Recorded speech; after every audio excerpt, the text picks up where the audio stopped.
The great King Nebuchadnezzar II, ruler of the vast Babylonian Empire, had conquered Jerusalem and brought many of its people back to Babylon as captives. Among them were 3 young Hebrew noblemen, Shadrach, Meshach, and Abednego. Known for their unwavering faith in the one true God, they refused to bow before the idols of the Babylonian pantheon, a decision that would soon test their loyalty and courage to the extreme. Nebuchadnezzar, proud and demanding, ordered the construction of a colossal golden statue. It stood towering over the plains of Babylon, a symbol of his power and dominion. A decree was issued. At the sound of trumpets, horns, lyres, zithers, harps, and all other musical instruments, every person in the land, regardless of background or belief, must bow down and worship the golden image.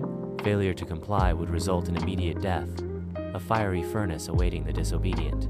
Word of the king's decree reached Shadrach, Meshach, and Abednego. They knew the consequences, the imminent threat of death, but their faith remained unshaken. They chose to obey God rather than man, to hold true to their convictions even in the face of certain demise. They remained steadfast in their refusal to bow. When the music began, a cacophony of sound filling the air, everyone prostrated themselves, but the 3 Hebrews stood their ground, unwavering in their belief. Their defiance was quickly reported to the king, who, in a fit of rage, summoned them to his presence.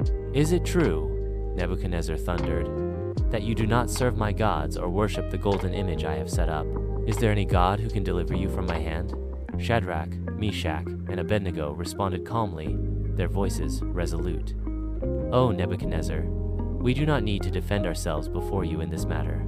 If we are thrown into the blazing furnace, the God we serve is able to deliver us from it, and he will deliver us from your majesty's hand. But even if he does not, we want you to know, your majesty, that we will not serve your gods or worship the image of gold you have set up." Enraged by their defiance, Nebuchadnezzar ordered the furnace heated 7 times hotter than usual. Strong men were commanded to bind the 3 Hebrews and cast them into the fiery inferno. The heat was so intense that the men who threw them in were killed by the flames. But then, a miracle unfolded. Nebuchadnezzar peered into the furnace, expecting to see 3 charred corpses, but instead, he saw 4 figures walking amidst the flames, their appearance untouched by the fire. The 4th figure, radiant and majestic, resembled the Son of God. The king was astonished. He cried out, "Shadrach, Meshach, and Abednego, servants of the Most High God, come out."